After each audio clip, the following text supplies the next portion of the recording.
Assalamualaikum warahmatullahi wabarakatuh. Pertama-tama yang saya hormati dosen pengampu mata kuliah genetika, Ibu Dosa Septiana Anindita, Sarjana Peternakan Magister Bioteknologi.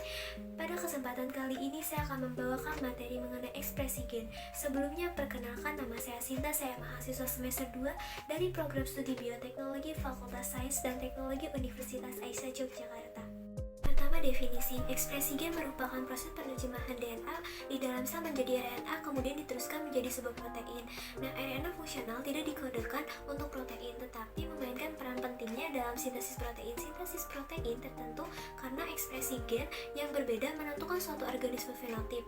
Namun urutan dasar DNA-nya menentukan organisme genotip.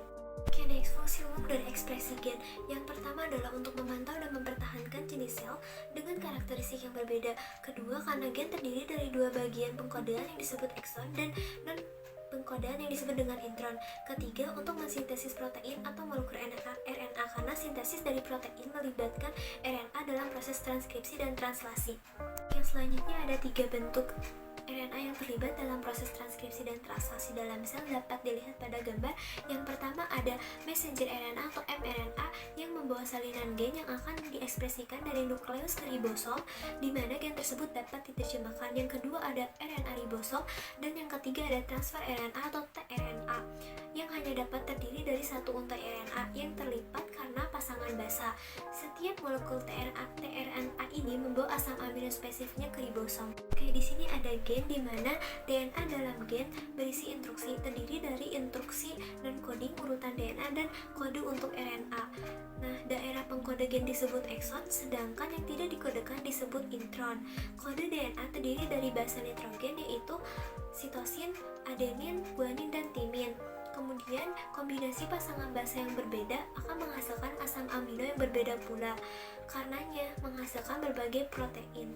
Oke, next, ini merupakan mekanisme ekspresi genetika secara umum pada transkripsi dan translasi. Mekanisme ekspresi genetika ini mengikuti dogma sentral biologi molekuler, yaitu transfer informasi genetik dari urutan nukleotida DNA menjadi urutan asam amino protein. Next, ekspresi gen kan mencakup dua proses pokok.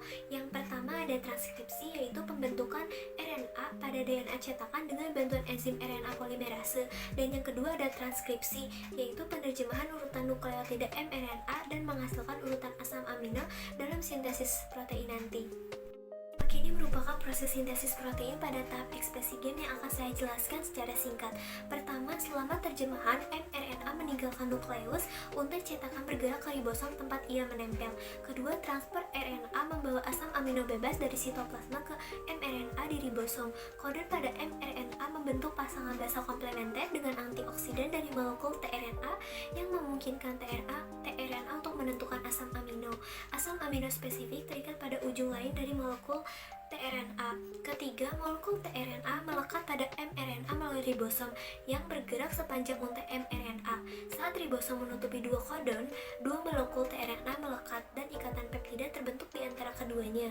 Keempat, asam amino membentuk rantai polipeptida, dan karena setiap asam amino melekat, mereka terpisah dari tRNA. Ini memungkinkan molekul tRNA untuk kembali ke sitoplasma dan membawa asam amino lain.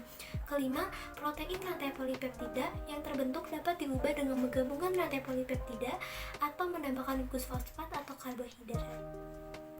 Nah, ini merupakan referensi yang saya gunakan dalam membantu saya menyampaikan materi mengenai ekspresi gen pada kesempatan kali ini. Tidak lupa juga saya tambahkan sumber animasi yang tadi saya gunakan agar diharapkan presentasi kali ini bisa lebih menarik dan lebih kreatif dengan adanya animasi tersebut. Oke, sebelum saya tutup ada catatan kaki bahwa presentasi atau video ini dibuat untuk memenuhi salah satu tugas dalam mata kuliah genetika semester 2 tahun ajaran 2022-2023 dengan dosen pengampu Ibu Dosa Septiana Anindita, Sarjana Peternakan Magister Bioteknologi. Baik teman-teman, mungkin cukup sekian dulu pemaparan materi saya mengenai ekspresi gen. Semoga apa yang saya sampaikan bisa bermanfaat bagi teman-teman. Mohon maaf bila ada kekurangan atau salah kata. Wabillahi taufiq wal hidayah. Wassalamualaikum warahmatullahi wabarakatuh.